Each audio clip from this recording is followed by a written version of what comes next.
welcome to your award-winning The Reasons I'm Broke podcast, bringing you the reasons we're broke, ranging from comics, movies, TV, video games, and more. I'm Daniel, and you're their host this week that's going to be there to celebrate this big win for Microsoft and Xbox fans is Macio. Welcome back, Mace. Glad to be back. What up, Brokets? He was last on when, along with Bobby, when we were talking about the leaks and some of the things that we were speculating on, some of the things we were excited about, and some things that we thought maybe weren't going to happen. But one of the things that a lot of PlayStation fanboys, especially, and even some Xbox people were saying is that this deal was not going to go through. Bobby was one of them. He has Game Pass. He enjoys it. But from the beginning, he was like, this ain't going through. And some are still saying that it could get untangled and years later it can get undone. I don't think that's happening. But at this point, it was officially confirmed. And I had seen on X, and I had told you as well, that it sounds like they were going to announce it that one Friday. And it turns out they did early in the morning. But Microsoft has successfully acquired Activision Blizzard for a staggering $69 billion, making it one of the largest tech acquisitions in history. So before we go into what this means for video games and for Xbox, and be honest, Mace, from the beginning, when you first heard of this acquisition and some of the challenges, throughout the journey, were there any points where you had some doubts that this may not go through? Honestly, no, because at first when I heard it, I'm like, man, $69 billion. Man, that's a crazy number. That's going to shrink the competition. But then once I really thought about it and I started looking at what Xbox has going on, and I'm like, they're in last place on the consoles. They're in last place on PC, and they have zero presence in mobile gaming. I'm like, hold on, wait a minute. You can't say it's competition based. So once it started getting pushback from the different regulatory bodies, but then the EU said everything's fine, like we don't have a problem with it. Once that happened, I was like, it's a lock. It's a lock. It doesn't matter what happens in the UK. It doesn't matter what happens with the FTC.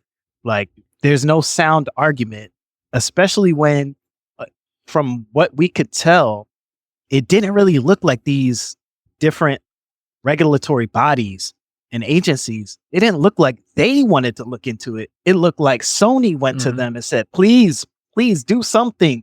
Even though we're winning in every market, please help us. But Nintendo wasn't saying shit. Yep. None of the other game developers were saying anything. And it was really just Sony. I was just like, damn. And even platforms like Apple and Google just said, hey, man, it is what it is. Like, they can buy whatever they want to buy. We're cool. I'm like, all right, it has to go. It has to go through. Every single challenge had a rebuttal. Every single point that Sony or the FTC or the CMA had, Microsoft had a opposing point. Like, that's not true. So I was pretty much 100%. And I think if you go back through the Discord and you look through the history, you'll see me saying it's going through, it's going through, it's going through. Even on this podcast, you can go back and listen to other appearances by Macio, where we did talk about this acquisition in the break room throughout the last almost year. It's been like, now this is going through, this is silly. That was probably one of my favorite moments, is when I didn't know that Google and Apple were like, yeah, we don't give a shit, because they're the ones that are, I think, their competitor. That's Microsoft's competitor. It's not Sony. They're not worried about that. They're trying to get into this mobile market.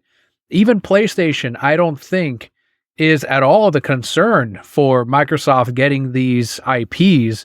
It seemed like if anyone would have a problem aside from Sony, it would be Apple and Google. And I love that the other gaming companies didn't give a shit either. Like, you guys are in, right? You're against this? And they're like, yeah, it's fine. Like, oh, here's a 10-year agreement to Call of Duty. Okay, thanks. We don't need it, but all right. Yeah.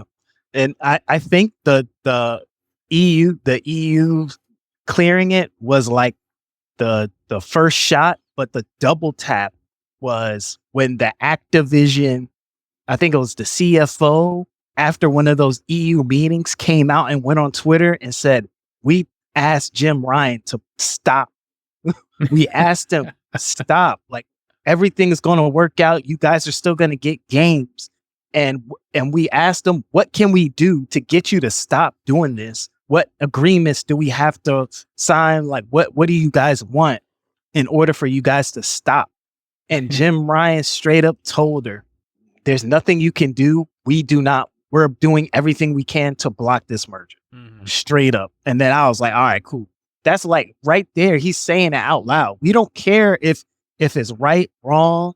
Yep. By hook or crook, we're trying to stop this merger. And it's like, all right, cool. So they know they shouldn't win. They know they don't have merit, but they're going to do whatever it takes to try to stop it. Before we talk about the dollar amount that went into this buyout, since we're talking about Jim Ryan, we covered that in the last Xbox episode that he stepped down, he's retiring, whatever it may be. Since then, in the last couple of weeks, we've seen other head of PlayStation members step down, get fired, whatever you want to call it. Do you think that now it's not coincidental at all that all of these changes are suddenly happening after this merger was through? Almost as if a lot of these positions hinged on this merger not going through? I think so. I think some of it has to be embarrassment. They feel like they spent so much of their time and energy focusing on trying to get this deal broken up instead of signing their own deals. And in the midst of this, they signed some deals. They purchased Bungie. They purchased a couple studios. But in some of those studios, they were really like, they were second party Sony studios where pretty much the only thing they made was Sony games. And they kind of just made them first party studios. So they were doing stuff in the background. But a lot of the fruits of that labor isn't going to show up. Like that Bungie game might not even come out in 2024. Some of those titles or some of those devs that they purchased that were second party studios, they don't have anything at least on the books for 2024. So in that time frame, they didn't want to look like the bully. So what normally did was go and purchase a ton of exclusives and just say, hey, this game, hey, we'll give you this money. This game's an exclusive now. But that backfired a couple of times. Some titles didn't really live up to the hype and didn't push and move the needle for the PlayStation brand. So they didn't want to look like bullies because they would go into the courthouse and then Microsoft could say, look, we have to buy Activision because they keep buying every single exclusive, all these games that would normally come on our system that aren't coming to our system because they're buying exclusives. So we have to buy Activision. And they didn't want to have that light on there. And this was the time where they needed exclusives and they weren't producing anything. They got Spider-Man, and that seems to be the biggest game of the year so far. For them? Pretty much it's the biggest game of the year so far, just in general. It looks like it's selling the most copies. Maybe Zelda probably did better. Yeah, some would argue Zelda, and even if it were Spider-Man, it's only for a couple more weeks. Modern Warfare 3 is right around the corner. Exactly. So that they're going to hold that crown for a little bit, but they didn't have really anything else. So maybe the other board members, executives, etc., they felt like it was too much energy put into something that was a waste of time. Like they had lawyers working on this, and it's not like Sony was suing Microsoft. There was no Sony versus Microsoft court case. So they were spending millions of dollars and having lawyers work this shit up, spending thousands of dollars on people to pull email records and stuff and all these things that they needed to bring in. Like that's work. Like people had to work on that, all because they wanted to fight it. And if they would have just came out straight up and said, we'll take the 10-year deal, we're cool with it, the FTC wouldn't have sued. The CMA wouldn't have cared. They would have been, well, literally everybody in the gaming industry doesn't care. We don't care. Yeah.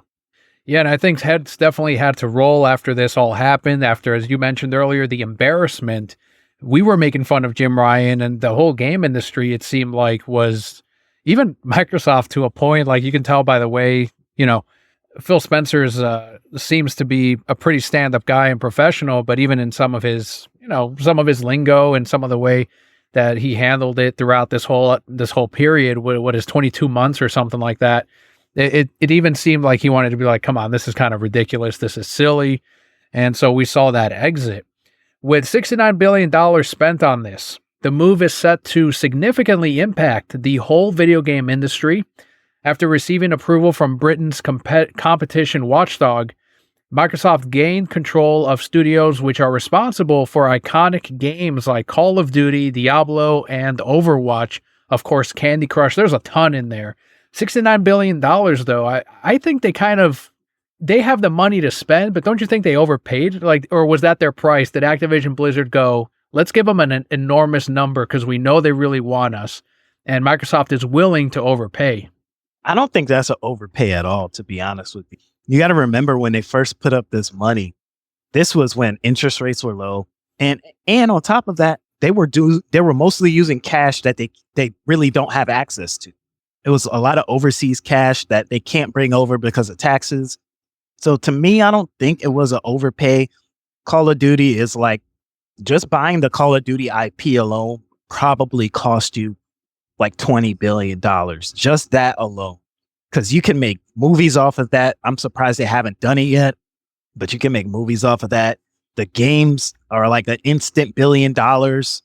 Like that's an instant $1 billion straight up on the week of the release of the game. And then you add up all the other IP that they have. Like, to me, that's a good number in my opinion. It will take, I think, a while before they make all that up, and I think eventually they will. I don't know. When I compare it to other buys like Bethesda or Bungie, some of the other acquisitions, obviously this has been the most expensive one yet. I mean, I feel like because of that, just comparing it to all those, that's where I'm like 69 is a lot. Like we were talking, I don't remember how much like Insomniac was, or even some of those smaller ones, but I think it was less than 10 billion.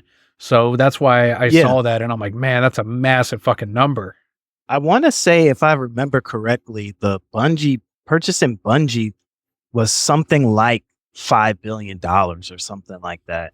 It was a high number for one studio that's only going to release one game at a time. And they put a stipulation in their purchase that they wanted to be able to make games for everything, not just PlayStation, Xbox, if Nintendo has a powerful enough console to run their games, and PC. So people were kind of just shrugging their shoulders like, wait, so you bought a studio that's not even going to make exclusive games for your console? Like, what the fuck is that about? Like, at least with the Activision Blizzard purchase, they're just good. Call of Duty is going to get to PlayStation, but there's nothing that says the rest of these games will. They're just going to probably keep those games running, like stuff like Diablo. They're going to keep it running and put out DLC and everything. But new games after this, like, it's going to be Xbox and PC. That's it. Well, let's talk about since you're on that topic, how Phil Spencer on the Xbox podcast, the official one, had a short interview about 40 minutes long, right before he went to take flights to visit all of these different studios, meet with developers. Today he tweeted on X about how he felt very encouraged and excited and pretty much had his gas tank filled over the excitement that all of these people have for building future games, not just for their console or Game Pass, but for PC, for mobile markets. And essentially he said he was going to go to all of these developers, and he did, and wanted to know what they wanted to create. He wanted to find out the passion behind what they hope to accomplish now that they're on Team Xbox.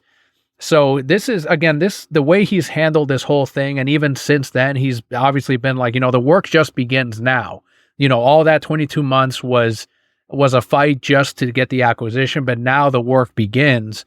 I mean, I think he's in a good headspace of, let me visit with these people personally, get an idea on what they're aiming to do, and move forward with a game plan that we're not going to see, obviously, the fruits of for several years. But until then, there's some stuff in the pipeline like Call of Duty.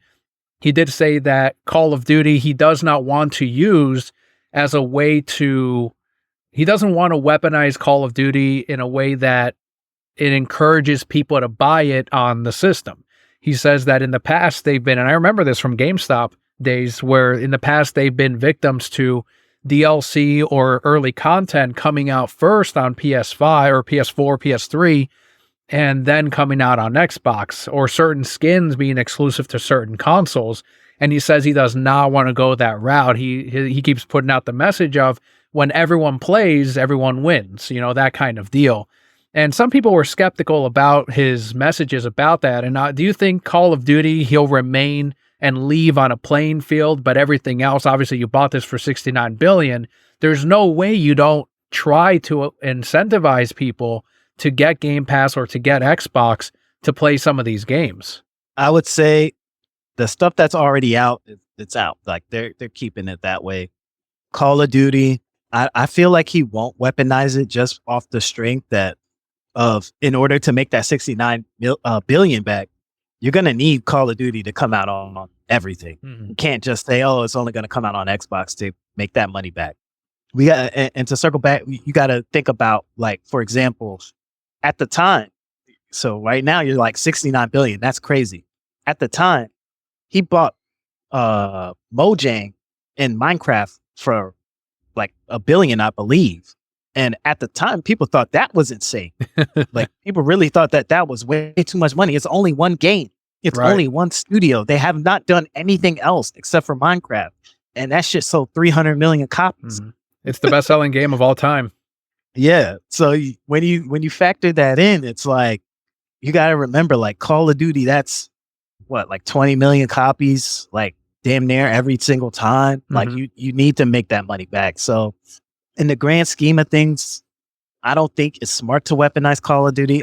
If you're going to put it out on everything, it doesn't make sense to flip back around and then say, okay, but Xbox going to get this map, or it's going to get this gun, or it's going to have a better frame rate on, like, all of that. Just keep it the same everywhere else. And then you could weaponize all the other IP that you've earned. Maybe the next Diablo is only on Xbox. Maybe you bring back StarCraft. Maybe the next Tony Hawk is only on Xbox and PC. And you could still throw some bones to Nintendo. Like, you could still, whatever their next console is, if it's powerful enough, you could still throw them bones. Because realistically, the people who purchase a Switch might not ever purchase an Xbox. Right. So you're really just trying to steal. And that's the thing with the console game industry. Pretty much what they found is that they're all, like, Sony and Microsoft are just fighting for the same customer over and over and over again. And Nintendo just continues, either their customers purchase their new system, or they deem it, oh, this shit is trash, I'm not buying it, I'll wait till the next one when they come out with a better system. But Microsoft and Sony keep fighting over the exact same customer. So it's like, 1 year, I'm the $100 million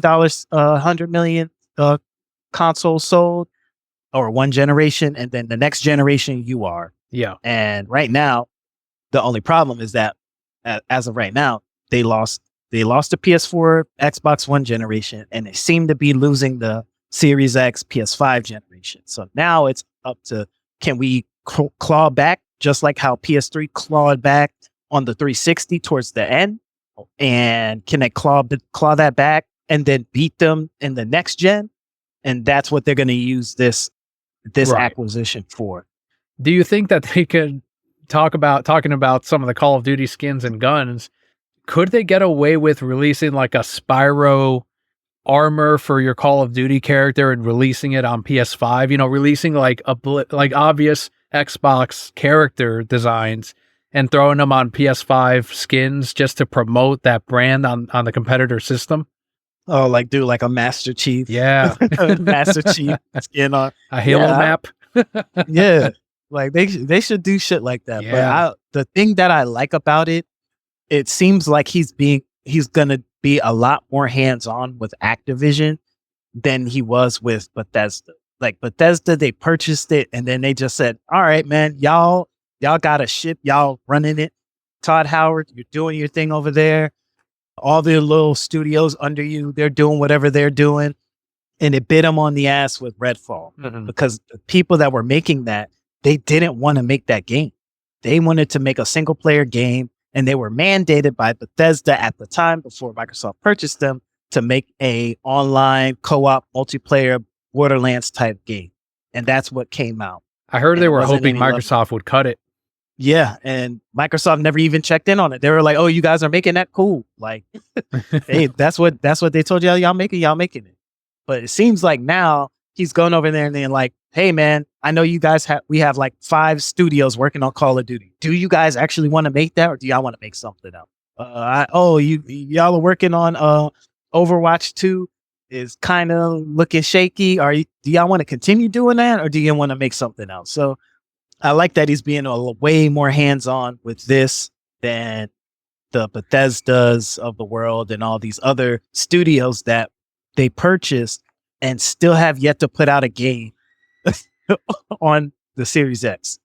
One of the things that this acquisition will do is really bolster Game Pass and make it that much more attractive to non-Xbox buyers, to get them in on, hey, eventually next year. This is something that Phil also said is, unfortunately, unlike with the Bethesda deal, we're not going to hit the ground running on Game Pass seeing Activision Blizzard titles right off the bat. Instead, he said that next year, which is 2 months away, so we could see a January release of games. And a lot of fans have been asking, do they do a big game dump like they did with Bethesda right off the new year, or should they stagger out all of these titles, your Spyros, your Call of Duties, your Crash, throughout next year and maybe into 2025 as well, to keep people subscribed longer? I think they should do a slow drip just off the strength of the other games that they add to the service. So how would you feel if you had a whole thing with Microsoft? You were an indie game. You feel like you have a really good shot. You feel like if I have the audience of Game Pass, this will make my game a lot more profitable. I might pull those PlayStation gamers that don't have Game Pass. They could just buy the game over there. PC players, they could just buy the game on Steam, or the people that try it out and then they want to buy it after, even though they have Game Pass. And then you have this whole thing. You're putting your game in Game Pass day one on release, and then Microsoft decides to drop 20 Activision titles on that exact same days. Like that has to suck. At least when they bought Bethesda and they dropped like 15 games on there, most of them were old, 1, and 2, it was during a time where there were no releases. They didn't have anything showing up. So they just dropped a whole bunch of Bethesda games, but they were old games. They were Fallout 3, Skyrim, Morrowind, like it's old stuff. And it would be old stuff with Activision as well, but to me, it would make sense to slowly put stuff out. So I think the big hitters, you wait until you have a slow month where there's not really much hitting. All right, cool. Diablo 4 is on Game Pass. Just boom. And then it's like, damn, like we got Diablo 4. And then you could drop it with a patch. So if there's like a new season, a new patch that's coming out that's going to add a whole bunch of content to the game, but boom, you got it on Game Pass. Like, all right, cool. The same thing. You could do the same thing with Overwatch. You could put a couple old Call of Duties through, just slowly drip feed it out. But I do think once they have a month or a week where they don't really have shit going on, they definitely need to throw like Tony Hawk, Spyro, Crash, any of those titles. They should just put those on Game Pass for sure. Yeah, I think that should be the strategy as well, is make them last as long as possible. And people have limited time, as much as even someone like Scott, who plays a ton of games, that's almost all he does. You're limited on time. You're only going to enjoy so many of these Game Pass games. And once you see it come and go, it's like, oh, well, I never got around to that. Like maybe gamers will get around to it in a couple of years if they go back and visit, but otherwise there's new stuff coming out all the time, plus your new releases that are going to hit on day one Game Pass. So I think, yeah, that should be the strategy, is a couple at a time, especially when you have so many of these titles under Activision Blizzard. You've got a ton to work with. And obviously the deal did go through, but something that Phil Spencer's emails and Microsoft's leaks revealed, and I don't think we talked about it on here last time, is that essentially Microsoft was almost looking to get out of the console game, but it was Phil Spencer who apparently convinced them to continue investing in the market. So they did, and I think that this deal further solidifies the fact that Microsoft is all in so far on the gaming industry, that they don't look to be giving up this market anytime soon. But if this deal had not gone through, do you think that would have been it for Phil Spencer, or would that have been a hit at all for the future of Xbox consoles in this space? I think if this deal didn't go through, he would have definitely 100% lost his job for sure. Because he was basically hedging his whole job strictly on, we need to get Activision, because there was nothing else going on, and pretty much every single title that was hyped up and ready for the Xbox got pushed back into 2024 or 2025.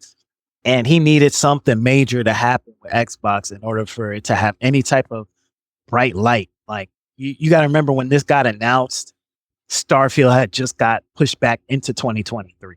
So it was looking very, very dire. And luckily for him, Starfield was a smash. Looks like it's a top 5 selling game of the year. It brought so much. I think it was the biggest day on Game Pass with added subscribers ever. So it definitely helped them out. But without this deal going through, like, what would have Phil Spencer had to his name? He didn't bring the Xbox One back.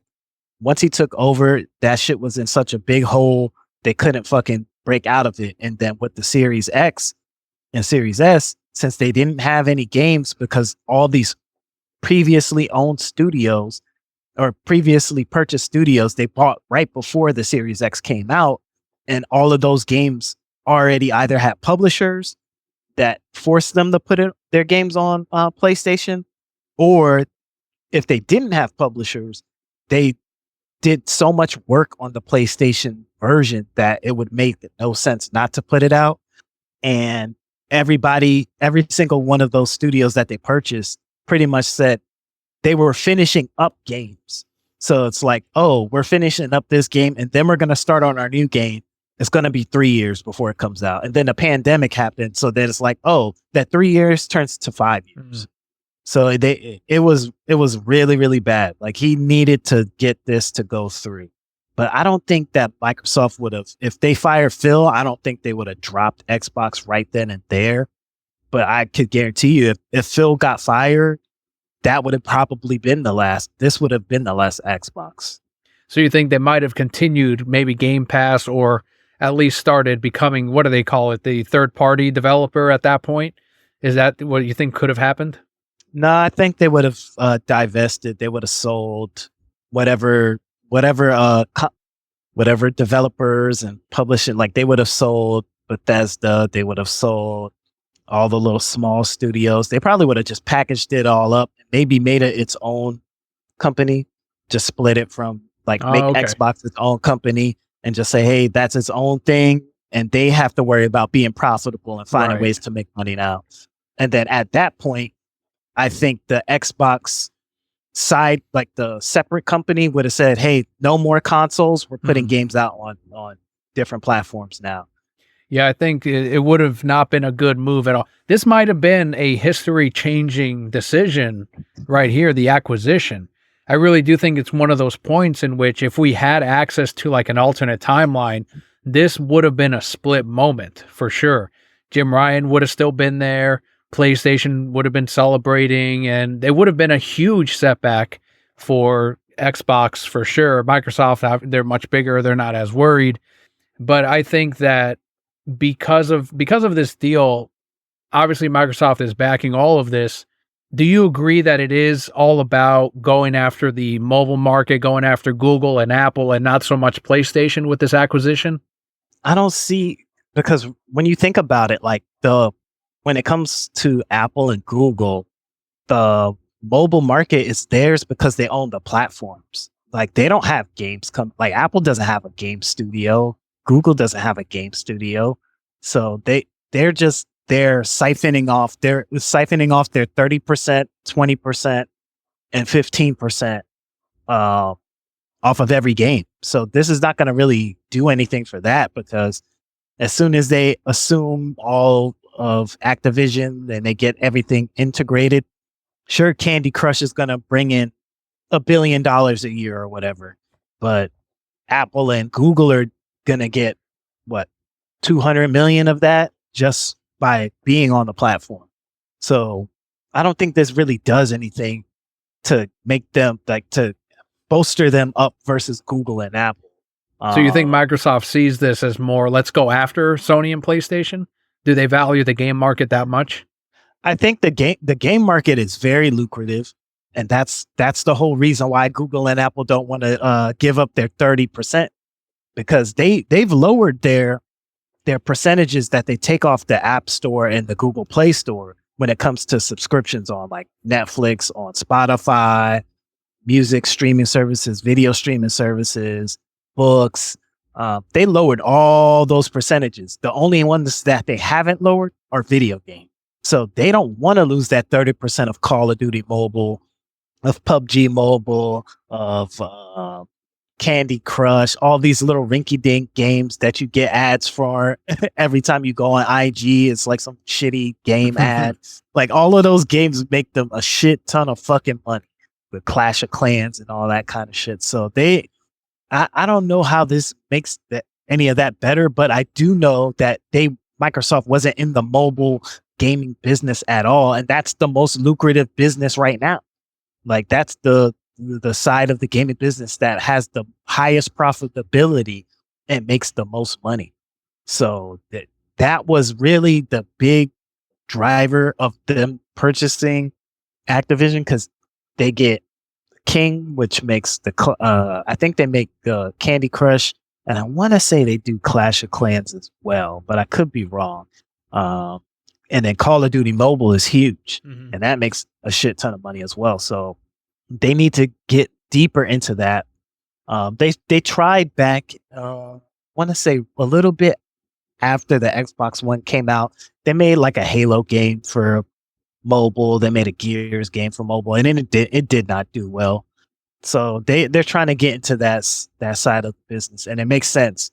And that, to me, that makes a lot more sense than what they're doing with Xbox versus PlayStation, because once that money starts coming in, like Satya Nadella, the CEO of Microsoft, he's going to be like, all right, man, like, okay, maybe Game Pass isn't growing as much as we want it to be, but like Activision is still making bank. Starfield is still selling tons of copies.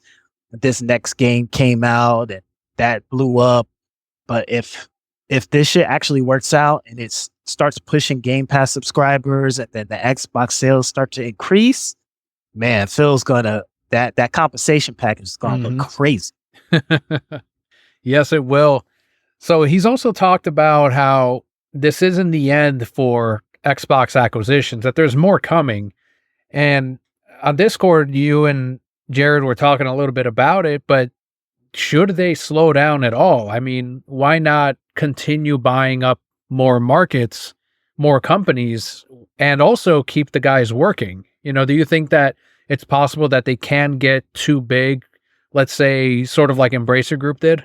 Yes, I would say they should definitely slow down and produce with what they have. Give it a year, because it's going to take time to get these studios integrated. Like the reason why it was so easy to get Bethesda integrated is because they didn't integrate them. Like, they have them sectioned off. They don't really do anything. Their higher ups report to Phil, but other than that, they just let them do whatever the fuck they want to do. The other devs, they're more integrated into Microsoft, but they have like a hands-off approach when it comes to the creative side of it. So to me, it makes more sense to let the studios that they have produce. They have plenty of studios that have yet to put out a fucking game. We got Ninja Theory with the new Hellblade. They've been showing trailers for that for 4 years, and it still isn't out yet. Perfect Dark. What's going on with that? They just showed that Fable trailer at the Jeff Keighley E3, but we don't know when the fuck that's coming out. There's a couple other things, but like if they're going to make a purchase, I think really the only way they can go, because since they just sold Ubisoft the rights to Activision cloud service or whatever, the cloud service that doesn't exist, pretty much the only thing they could do is go for a Japanese developer or publisher, which would be Sega. Like that's pretty much the only route they can really go. Of course, they can buy up a little small studio here and there that puts out a game or two, but it's not going to move the needle. And I don't know that there's going to be any studios that's available that will make crazy bank like Activision or Bethesda. Like I don't know any studios that's available that would get them like a crazy amount of revenue. Maybe a CD Projekt Red, maybe the guys, I think it's Larian, the guys that made Baldur's Gate 3, which was a huge hit this year. Maybe they think, oh, we grabbed them up. But again, if they grab up something like a CD Projekt Red, they take forever to put out games. They grab up Larian. They were working on Baldur's Gate 3 for like 4 years and it just came out. So that means another 4 years before another game comes out. So, I mean, the next Xbox will have a crazy ass launch lineup, but it ain't doing shit for this Xbox. How do you feel about Atlas or Square as a buy-up? I don't think Atlas would work. Like the Persona series is great and all, but that's not going to do shit. And then Square is pretty much, they're fighting for their lives right now. Well, exactly. They're cheap as fuck. Yeah. Yeah. So it might be a deal just because they purchased all those studios just to divest those. And there seems like they're trying to get rid of all of their westernized studios. So that might be a move, but it's like, I don't know. It's funny because it's like a Japanese developer seems like the smartest play for them. Yeah. Japanese developer / publisher, but it's going to be hard to buy a Japanese company. That's going to be super tough. And then you add on the factor that those games don't really make that much money. And you're going to have to spend at least $1 billion. Yeah, I think they'd have to, I mean, in that case, they'd have to overpay, right? To get a Japanese studio, since they don't seem to be as willing to sell to a Western company. Plus the managing from overseas, you'd have to have one of your, I mean, Microsoft has, I'm assuming they have their own presence in Japan, but they would have to expand that to properly manage whatever company they end up buying. But I think Square personally, Square or Sega, as you were saying, Square because it would be a deal right now. But Sega, you're right. I don't think their games sell on the level, nowhere near the level of Activision Blizzard, but I do think that their franchises, their characters are stronger on the merch side. I think that would be a strong addition to merchandising, TV shows, all of that stuff. Because right now, I mean, they have Minecraft, which is a moneymaker, but I can't think of another type of franchise that's on the level of merch like Sonic the Hedgehog. Yeah, like Minecraft is huge, but that's pretty much it when it comes to like merch. Because like even with their new acquisitions, Overwatch sells a shit ton of merch, but like Call of Duty isn't really there. Diablo isn't there. Halo, nah. Spyro used to with Skylanders. Yeah. Bring back some skateboards. Do some Tony Hawk stuff. So they would definitely have a lot more leeway there when it comes. If they purchase Sega, you would have all the Sonic stuff, and even eventually, I would assume the Yakuza series will definitely have to end up being like a TV show or a something. Like they would license that out and give somebody something, whether it's Netflix or Hulu or someone somewhere, have them make some type of movie or a TV show off of that too. I think Sega has to be the move. If you're going Japanese, it has to be Sega. I would leave Square out of it. If you're trying to do a more westernized company, even though CD Projekt Red, I think is like a Russian company or something like that. I think you kind of have to go with them if you're looking at a studio like that. Like that's a big get. Would you mess around Maybe with if you Embracer at all? Any of the stuff that they're trying to get rid of? no, because they Microsoft had potential to purchase anything that they wanted to buy. They They could didn't have want it. purchased, and they didn't even bother. So Okay. I think maybe if you could get it as crazy fire sale, but like again, most of their studios like they haven't really put out anything. All the stuff that they bought, and the most valuable thing is Gearbox, and you don't even get the most valuable thing that Gearbox makes. So like, I don't know, maybe if you could get like singular studios off of a publishing house, like something like Ubisoft, maybe you just, oh, let me just get the people who make Assassin's Creed, or maybe you get like an IP, you purchase like a singular IP off of somebody, but when it comes to the devs, I don't know.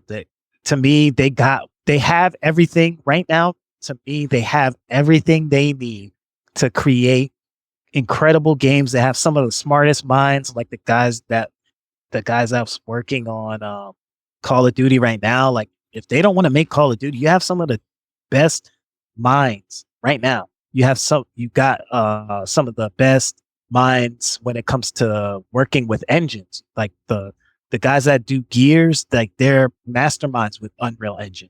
Like you have what you need to make incredible games currently. You just have to put out some incredible games. I do think the battle is overseas. I do think that in Japan, from what I'm hearing on some of these shows and online, there hasn't been a spike for Microsoft when it comes to the Xbox. That Dead or Alive 3, I believe, is still their best-selling title, and that came out back on the original Xbox, I want to say. So they haven't hit that one market that does incredibly well for them. If they were to pick up Sega, do you think that the Japanese market would go for it? I've heard some people say that they would need to release like its own region console. Like people were joking that the Sega Dreamcast 2 should be released should they buy Sega up, just because that would get the Japanese market to buy up their console rather than releasing another Xbox there. It wouldn't really make sense. Like, what are they going to do? Like, oh, specifically for the Japanese market, it's not an Xbox, it's a Sega Dreamcast. Like, but it's really an Xbox.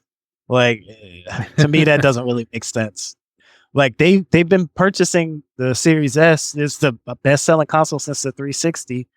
Basically, the problem with buying a Japanese publishing studio will be that they are going to buy something that's going to have to put out games on other consoles, whether it's Sony's console or whether it's Nintendo's console.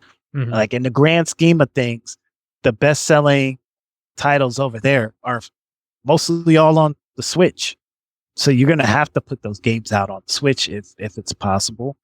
And PC is soaring over there. Lots of Japanese gamers play on PC, and a lot of them play mobile games. So like Genshin Impact is huge over there. So you're going to have to compete there. So the whole, oh, you got to specifically make a console for them, like that's not true. Like there's nothing special about the PS5 that makes it so much better for Japanese gamers. Like it's the thing that makes it better for Japanese gamers is that all the Japanese developers don't bother putting their games on Xbox, right, and they only put their games out on PlayStation 5. Yeah, and that's something that Phil has said even more recently, that he wants to focus on working more with Japanese developers. There's that whole thing about Square Enix, and they made some kind of deal, but he said that it's up to Square on their timeline when they want to reveal these things. I think it's about getting more games. I think right now it sounds like he's working on getting more games onto the platform, and maybe that deal is going through. I mean, there's no way that they're not already talking about what's the next. They must have someone in mind already. There may even be talks already happening if Phil is saying something like, this isn't the last buyout, we're still going to continue, because our competitor is still doing that. PlayStation, Sony, they're still going to be buying up other companies, so why should they stop, is essentially what he was saying. Yeah, it makes sense, but I think what he really should do, maybe not buy studios, but maybe just do what Sony did with buy exclusives. And even if it's not exclusive. Like maybe you just, hey man, like here's $10 million. Please put this out on Xbox.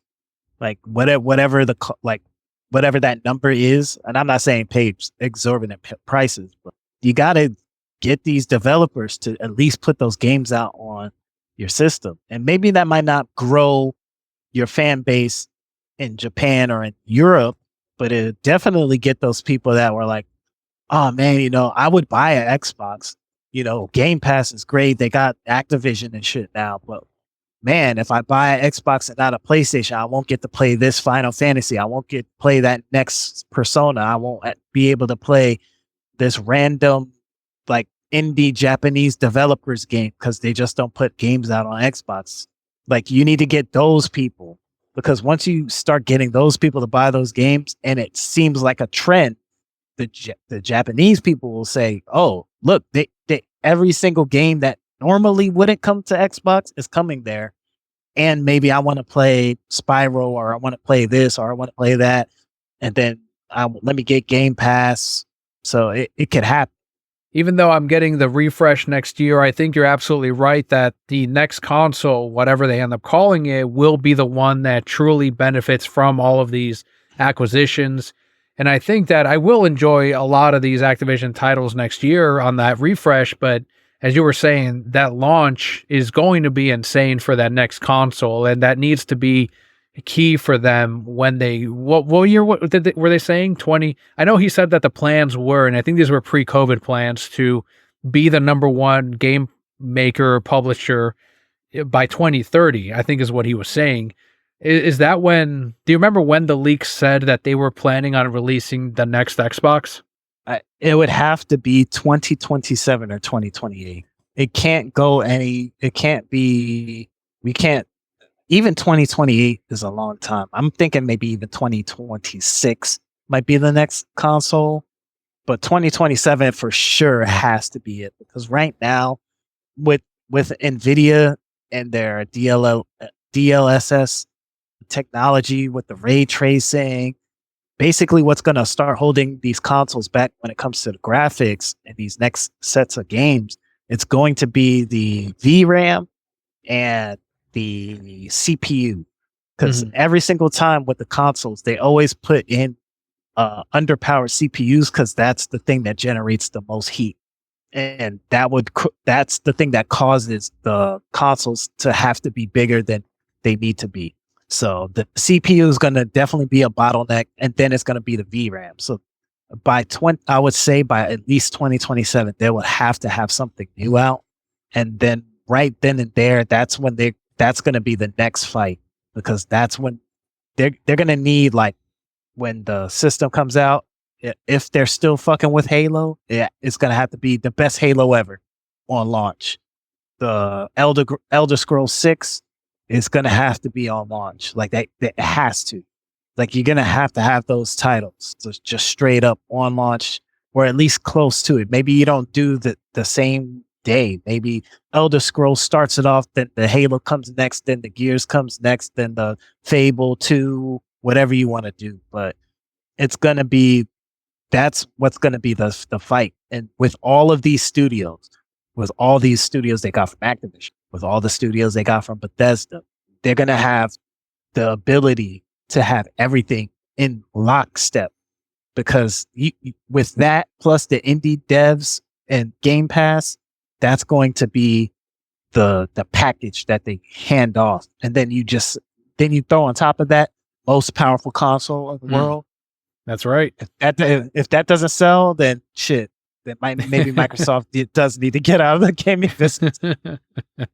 Yeah, the next one's going to be make or break for sure. There's no way they have the tools, I feel like, now to truly build this up. I think it only has to go up unless they massively screw up the handling of all of these companies, plus whatever they buy up in the next couple of years. Then it can only go up. I mean, you've got some of the biggest selling game this year is going to be an Xbox game. It's going to be a Microsoft game with Call of Duty. So they're going to have that year after year, and they're going to have plenty to do with. I mean, plenty of teams, plenty of I know PlayStation fans call them, they say that that's where creativity goes to die or is stifled. But as you were saying, they more or less kind of let them do their thing, maybe to a fault because of what we saw with Redfall.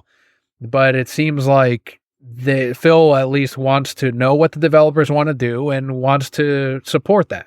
It doesn't seem like he has a cookie cutter plan of make sure you guys do this, make sure that we have the whatever the next gimmick is for gaming, like we saw with what the fuck was that, the loot boxes and yeah, all that stuff. Like as long as we don't fall into that trap and kind of let the developers do their thing, like that Suicide Squad game now is going to be a victim to all of that, and I don't think it's going to do well because of it. But as long as they keep their ducks in a row and kind of support what they have now, then they're really set up to have that flip-flop, or at least be more even with PlayStation.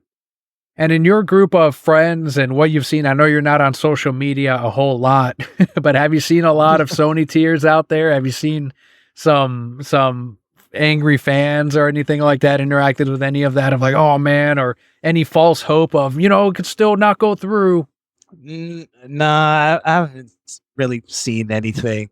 Pretty much, it's kind of like more like apathy. Like, okay, yeah, but like we're still getting Call of Duty, so like it doesn't really matter. Like I didn't really play. The only thing I played was Call of Duty. Or they'll be like, man, people still play Call of Duty. And they're downplaying it. Yeah, like nobody really cares, man. Like and I almost agree with them, because it's like the person that plays Call of Duty, will they purchase Game Pass? Because it's like they only buy one game a year, and it's Call of Duty. So like maybe that is true, but like I don't see any copium anymore of, oh, but like the FTC could still sue, they can appeal, or the CMA, they might change their minds.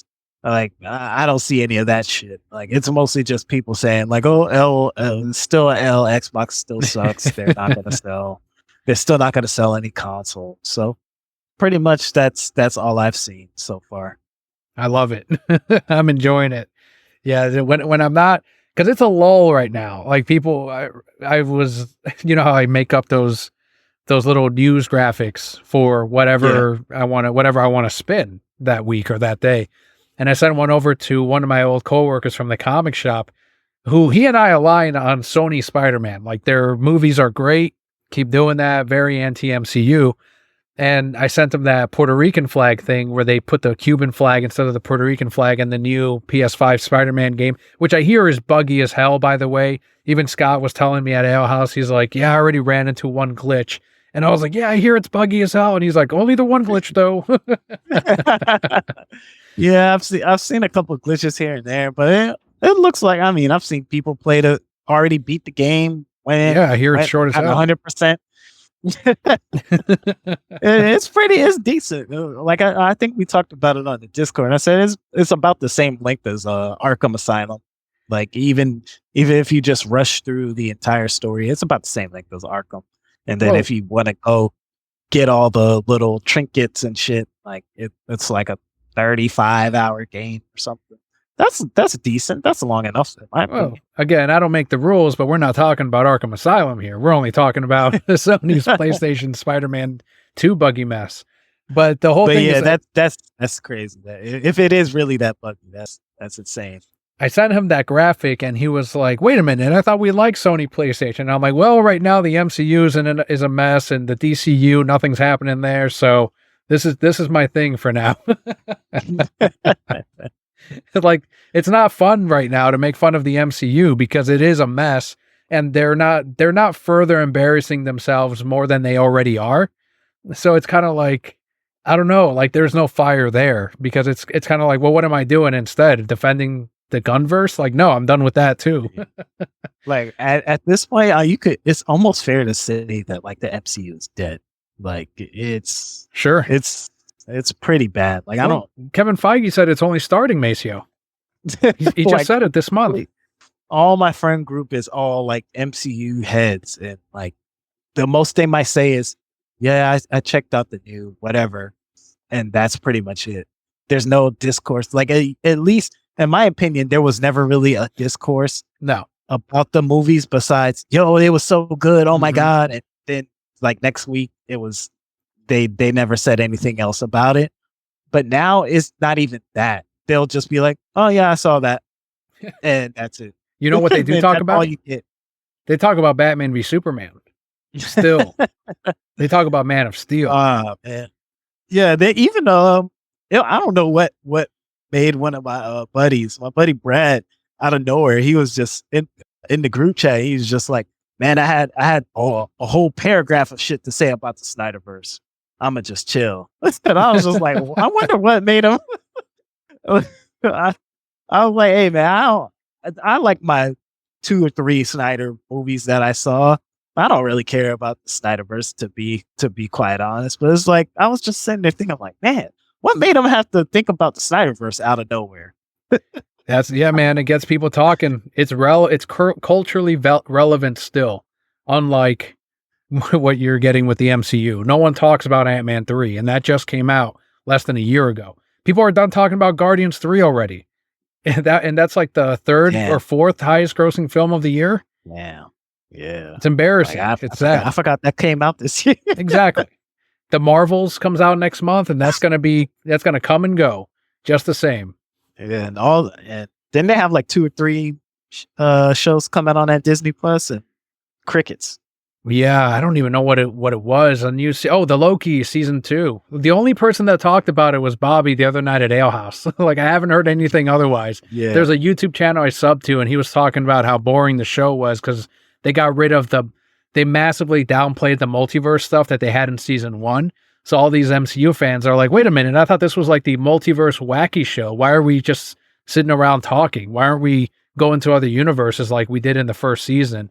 So even they're disappointed with it. I mean, it's all just the mess that Disney's in. It's the fallout of the profits that are down and Iger getting ready to sell over to Apple. That's the biggest rumor right now. So they're not putting their all into trying to survive. His plan, I think, is in the next couple of years, sell to Apple, which I'm of two minds. I was just telling Scott, I'm like, man, Apple's Microsoft's biggest competitor, and they'd be getting stronger, but it also gets rid of one of my, one of the companies I don't like, which is Disney. So, I'm back and forth on it. And then we're going to get Universal, who's getting ready to buy up Warner Brothers from Zaslav in the next couple of years, which I think it would be a great move. Christopher Nolan's over there and he's friends with Zach. So I think some good things can happen. But until all that stuff happens, I've got some fire in the belly for this underdog or whatever you want to call it, Microsoft and Xbox. And I'm excited to get the refresh next year. And I know Scott doesn't think I'm ever going to get an Xbox. And I told him, Scott, unless this refresh does not come out, which we know you said it yourself, you're like, it has to come out. It's funded. Then I'm getting it. Or if I sell my Microsoft stock before then.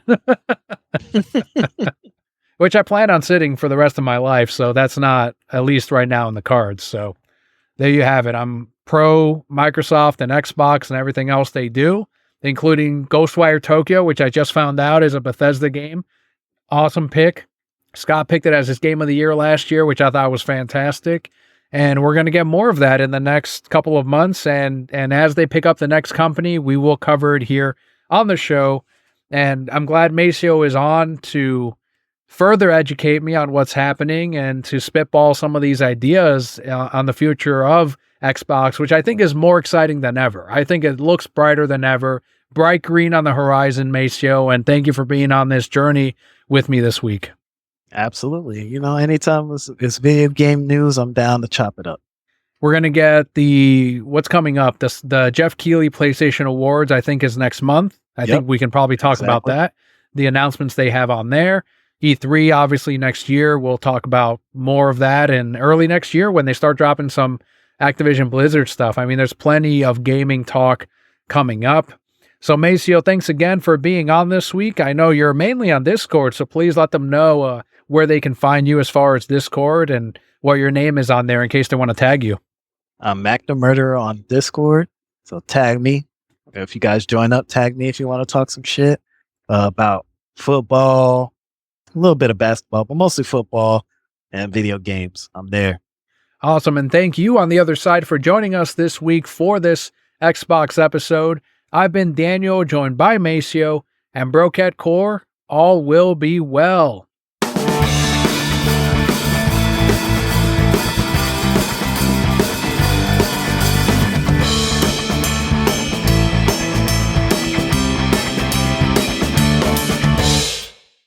So Macio, Banjo Kazooie, Blinks the Cat. Are we gonna get any of that? Does anyone give a shit? I think it's up for that. Like they tried with Banjo Kazooie on the 360, that nuts and bolts one, and no one gave a fuck. Like I think it sold like about 1 million copies, but yeah, it's pretty much dead in the water at this point. I think if they ever do make a Banjo Kazooie, they just throw that shit on the Switch or something. Like don't even because it's I think they should bring Conquer back, if anything. Oh yeah, but are 3D platformers dead at this point though? It seems like the only people that can get it to work is Mario and Sonic. Nintendo. Yeah, but I mean, they technically, I guess you could say, like Psychonauts was kind of like a 3D platformer collectathon. But it was mostly Psychonauts. No, number 2 came out in 2020, like right before the launch of the Series X, and that did pretty good. Oh yeah, it did well. It won a lot of awards. The problem with that one was it was also on PlayStation. It wasn't only on Xbox, and the same thing. Tim Schafer takes forever to come out with games, so might not ever see another game for like another 3 years. Well, let me ask you one final thing: are there more fans of Banjo, or are there more fans for Star Fox? Who has the lesser fans? They're both loud, but there's not a lot of us. I would say Star Fox, just off the strength of it being in Smash. That's so is Banjo. Yeah, but like people, like I think since it's been in Smash Bros. Like for the past like 3 or 4 Smash Bros. Like the first one. We just got Banjo in the latest one. Now who's to say that it'll be in the next one if they ever come out with another one? So like it's pretty much a lock to see somebody from Star Fox in Smash Bros. When they come out with one. Oh well, that's one W. And on top of that, he's a popular character on there. So maybe they don't make it. If they have to, maybe they turn it into like a shooting game or a fighting game versus making it like an actual Star Fox game. Right. Yeah. Again, that's one W for Star Fox, and it's against Banjo.